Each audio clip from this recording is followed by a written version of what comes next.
La question de l'énergie est au cœur des préoccupations des États membres de la CEDEAO, en ce sens qu'elle est intimement liée à nos perspectives de croissance économique et d'amélioration des conditions de vie de nos populations. La CEDEAO, avec ses 350 millions d'habitants répartis dans 15 États membres, avait un PIB global d'environ 817 milliards de dollars US en 2013, ce qui faisait d'elle la 20e puissance économique du monde.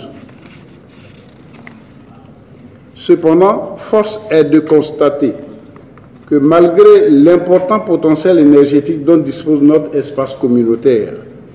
le taux d'accès à l'énergie et la consommation d'énergie par tête d'habitant demeurent parmi les plus faibles au monde. Selon les chiffres publiés par la CEDEAO en 2016, ce sont environ 60% de la population de l'espace communautaire, évaluée donc à 350 millions d'habitants, qui n'ont pas accès à l'électricité et dont 77 vivent en milieu rural. Seuls 45% de la demande en énergie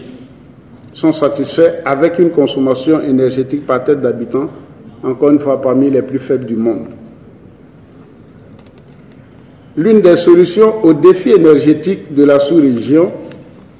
est l'exploitation commune et partagée de ses ressources naturelles. Chaque État membre mettant en valeur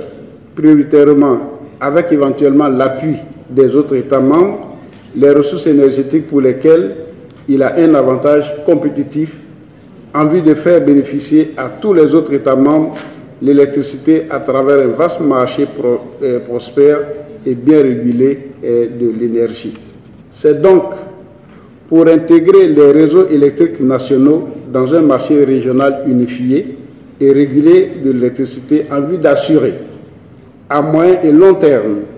un approvisionnement en énergie électrique régulier, fiable et à un coût compétitif aux populations des États membres que les chefs d'État de la CEDEAO ont mis en place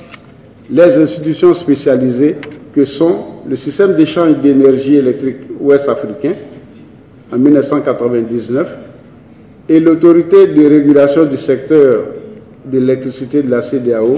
la REC, en 2008. Mesdames et messieurs, je voudrais, avant de terminer mon propos, renouveler nos remerciements à la Commission de la CEDEAO pour les appuis multiformes accordés aux États membres dans le cadre de la mise en place, de la mise en œuvre des grands chantiers d'infrastructures énergétiques au sein de notre espace communautaire. Au regard des enjeux énergétiques auxquels font face nos États, je voudrais encourager nos experts à mettre cette journée de travail à profit pour examiner et s'accorder sur les documents à soumettre demain à l'adoption des ministres chargés de l'énergie. Je vous souhaite à toutes et à tous des échanges fructueux et je déclare ouverte la réunion des experts qui précède la 13e réunion des ministres chargés de l'énergie de la CEDEAO. Je vous remercie.